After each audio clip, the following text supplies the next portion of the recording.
Ang programang ito ay rated SPG. Striktong patnubay at gabay ng magulang ang kailangan. Maaaring may masiselang tema, lengguwahe, karahasan, sexual, horror o droga na hindi ang... Narito ang mga nagaganap sa Batang Quiapo, Don Julio. Napaamin na wala sa oras na siya ang ama ni Olivia. Habang nagkaputukan nga, nagtatago naman itong si Don Julio at Olivia.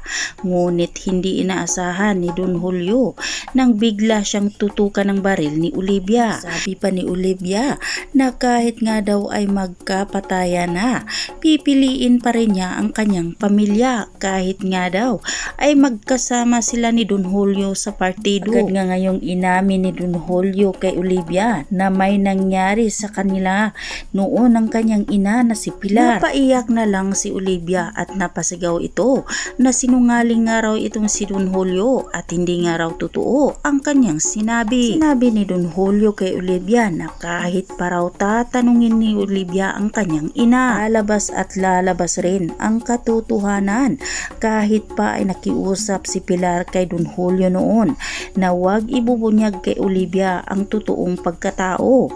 Ngunit hindi na mapipigilan pa ni Don Julio ang nangyayari ngayon. Matatanggap kaya ni Olivia na si Don Julio ang kanyang totoong ama? Dahil ay nabubunyag na ang sekreto ni Don Julio at Pilar.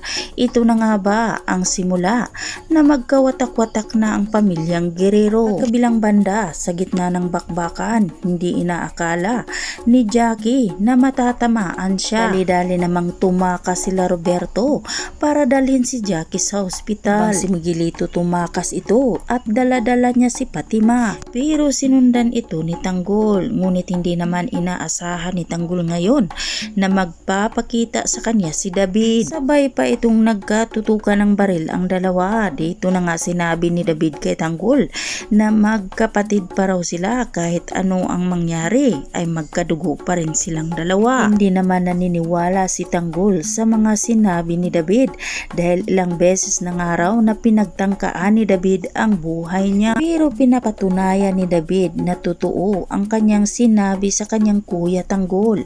Agad nga niyang tinulungan itong si Tanggol nang matumba ito. Ilang beses itong narinig ni Tanggol na tinawag siya ni David na kuya Tanggol.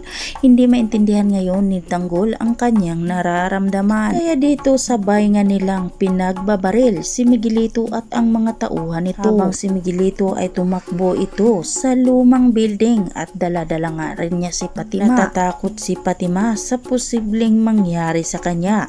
Kaya agad niya sinabi kay Miguelito na huwag na daw patulan si Tanggol at hayaan na nga lang daw ito para tatakas na nga lang daw silang dalawa. Ngunit galit na galit nga itong si Miguelito dahil gusto nga niyang harapin ang magkapatid na si Tanggol at David. At dahil ay gigil na gigil nga itong si David kay Miguelito dahil sa kanyang galit, sinundan niya ito. At hindi alam ni David na pinapalibutan na pala siya ng mga tauhan ni Miguelito. Agad ngang na-corner sa David ng mga tauhan ni Miguelito. Hindi naman sinayang ni Miguelito ang oras niya. Agad nga niyang sinaksak si David. Halos hindi naman makapaniwala si Fatima sa ginawa ni Miguelito kay David. Ito na nagdesisyon si Miguelito na tatakasan nila si Tanggol. Hinahanap ni Tanggol si David, ngunit nang makita na nga ni Tanggol itong si David na nagkahandusay na sa lupa, halos hindi makapaniwala si Tanggol ngayon. Nang lumo si Tanggol sa galit dahil wala na si David,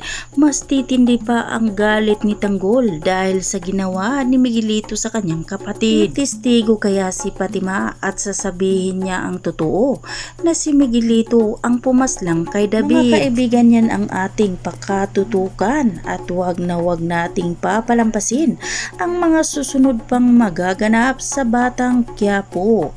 At wag po sana ninyong kalimutan na i-like, i-share at pahingin na rin ng isang subscribe. Maraming salamat sa inyong suporta.